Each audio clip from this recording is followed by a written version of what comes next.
If we look at some of the statements today in your speech today, you said if we wish to continue with some policies, there will have to be increased taxation, direct charges or cuts elsewhere. So that's the basic premise of this. Well, that's what Lord review. Sutherland himself said, actually. And it's also true that the Beveridge report commissioned by the SNP and Campbell Christie's report from the SNP actually focused on the issue of affordability. Free services might be desirable, but are they affordable? And Beveridge himself said, made a very simple point, which was, in tough times, would it be fair for those who can afford it to pay more in order that we can direct resources towards those who need them most? What I want now is an honest debate around that, and I think that is something that across the political spectrum, referring particularly to what Professor Kerley said, I would hope that people would get engaged in.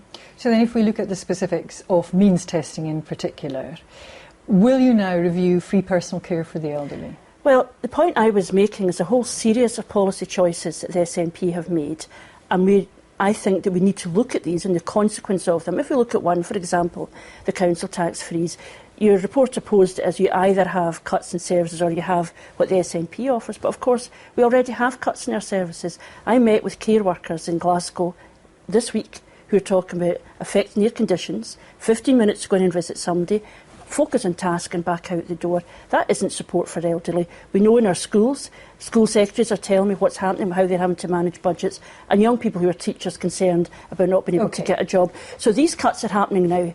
What I want to do is to have the honest debate that John Swinney committed to in 2010, that Beveridge called for and Christie called for, which says, in tough economic times, when there is austerity, should we look at these services and look, are they disproportionately benefiting those who are better off? So nothing is off the table. Nothing is off the table, but the test is, is it affordable? What are the benefits of it? And what are the opportunities that are lost? That is, for example, on prescriptions, we do know we have free prescriptions, but we're also the part of the United Kingdom where we've released access to cancer drugs. We have got 2,000 fewer nurses than we did have 3 years ago. That's another consequence. I want to have a debate about which of these choices is a reasonable and legitimate choice. But let's, for the avoidance of doubt, then clarify exactly some of the areas you're going to be looking at. So you will review free personal care for the elderly. Well, certainly what it looks like currently, about 80% of people wouldn't be able to afford it anyway.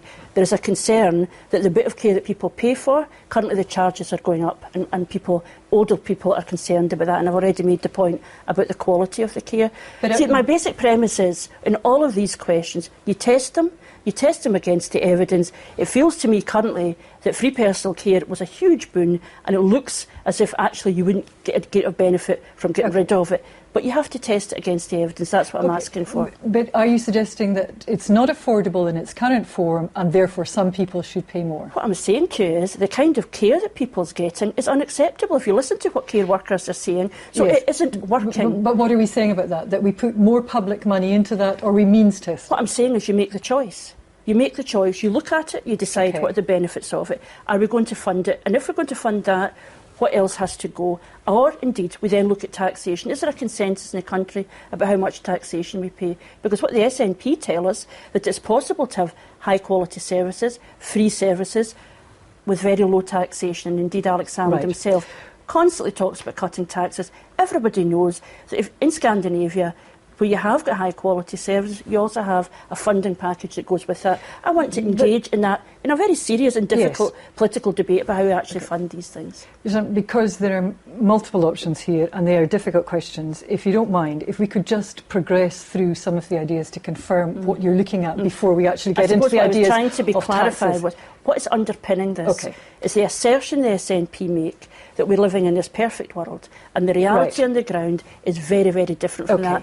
And I want the debate to be as where Beveridge focused it and where Christie focused on it. I think that point has been made. So if we can just be quite clear, you will look at free personal care for the elderly with the prospect of some people having to pay for that more. Is there any merit, do you think, in Andrew Dulnett's suggestion that went into the coalition government that there should be some contribution of no more than £35,000 per person for free personal care? Is that an area you will look at? Will you consider all things in this? What we're very clear about is what the benefits of free personal care have been. But I am concerned that it's not properly funded. OK, and you've made that point. Right. I think that the issue of underfunding is very important. In relation to higher education, there's a grave concern currently that what is happening is there's a transfer of resources from further education into higher education. These things may be good in themselves, but they have to be delivered in a way that's actually So you're looking at university fees? We're looking at university fees. We're looking at how we fund our aspiration for all of our young people, wherever they learn, to make sure they get the best education possible. You could be looking at university fees. Schools, it is about further education, and it is about higher education. What we've seen in the SNP is an inability to direct that very tough debate towards what they've done is they simply direct resources out of one into the other. Right. That can't be acceptable. Okay, so we can confirm what you're looking at is free personal care for the elderly. You're going to look at potentially introducing tuition fees. You're going to look at free bus passes. No, I didn't say that with respect. What I said was we need to look at the consequences of the current funding decisions made by the Education Secretary, which is but if you're already critical of these consequences, you surely must know what the potential options are. Well, it may be. I have said in the past I'm not in favour of upfront tuition fees, but we have to recognise there's a funding issue there to make sure that our young people get a high-quality education, and we know the universities themselves are concerned about that. But we also know that the further education sector are deeply concerned about the cuts to their sector, and the First Minister simply tells us that that's not true. Okay, so you've identified what you see as problems there, and you want alternative solutions. Would you put an end then to the council tax freeze? Well, what we've said currently on the council tax freeze is it's underfunded. They have cut local government funding over a period of time, and as a consequence there are huge pressures at a local level. This council tax freeze is being imposed by the Scottish Government. Yeah, so you're saying you put more money into subsidising the council tax freeze, or you'd end the council tax freeze? What I'm saying is that we've made a commitment to address the question of funding local government. Okay. What the SNP are doing is they're expecting the council tax to wither in the vine.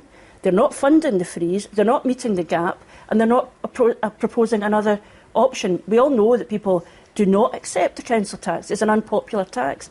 We've got no alternative coming from the SNP. We've committed to looking at that. But what is your alternative to that? You see, well, what I've said is that we are looking in more detail at what the alternatives are. What could they be? Well, it could be about improving the fairness of council tax, looking at other alternatives. Does that increase your revenue base, though, just looking at the fairness? Well, exactly. Well, that's the hard. There is a very hard question here, and we did lose this argument around council tax in the last election. So, I appreciate how difficult this is. But what you can't do is what the SNP is doing, which is imposing a council tax freeze, not funding it, and not looking at alternatives either, and indeed going into the courts to keep the information of the people of Scotland. But one of your alternatives would be to stop the freeze on council tax. What we've said is we have to look at the consequences of that council tax freeze, and indeed, as a care worker said to me only this week, I might get £1 of my council tax. Disproportionate benefits. But you're already arguing that you know the consequences. No, that's what I'm saying. You're saying I have spoken to council workers who tell me this is the consequence of this. What I'm reflecting something very serious that I'm having to deal with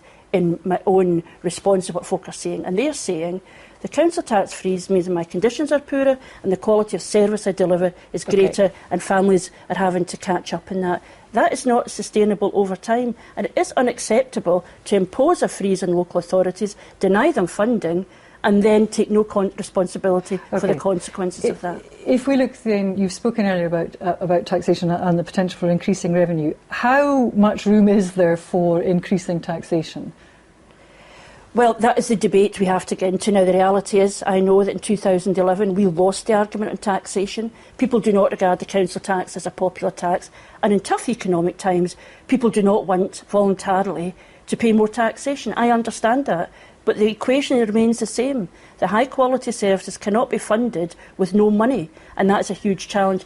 And this is genuinely where I want to be where the SNP were in 2010 in asking some of these hard questions and trying to get to a place with the people of Scotland where we can have an argument about where that choice falls between taxation and services and free services. Are the powers in the Scotland Act, though, sufficient, do you think, for the sort of freedom you would like in raising taxes? Well, we're now going to another place altogether, which is how you might improve devolution. But I have said, and I think it's true currently, that within the budget that John Swinney has already got, he has made active choices. And what we heard today from the SNP is that those choices are over there and they've not to be questioned, we've not to look at the consequences of them, we've to leave them be, and we will deal over here with the remainder of the budget. Okay. And in my view, we've ended up with a budget that does not address the question of the economy, employment and education. But if we just look at specific proposals that you might bring forward as opposed to reacting to what the SNP is saying, will the details of these proposals be available to the public for them to assess before any vote on independence in a referendum? Well, we'll certainly bring these proposals forward as early as possible. What I have said, however... What time scale? Definitely before the referendum? What is curious is the SNP don't want to act on their own report ahead of the referendum. I want that debate up now because whatever we do, whether it's on the Constitution, whether it's on the issue of service, we have to be honest with each other. So you will go to the electorate before that vote to say, look, these are the absolute details and this is how we finance it. What I'm keen to do is to go beyond the party political squabbling. We will do our part, but I think there's a bigger debate, it's a broader debate, it's reflected in the package. And it is about posing questions with what Christie calls competing demands, good demands on all sides. How do you make choices amongst them? It's not, you would not expect me, a year after I lost an election, to go off to a room, sort all this out myself and come back with a package. I genuinely want a dialogue. I want the SNP to live up to their own aspirations in the reports they commissioned. How do we deal in these tough times with providing high quality service? But what is not credible is for John Swinney to say that we have austerity cuts from the UK government, which I have condemned, a smaller budget, and that somehow these services must remain unquestioned.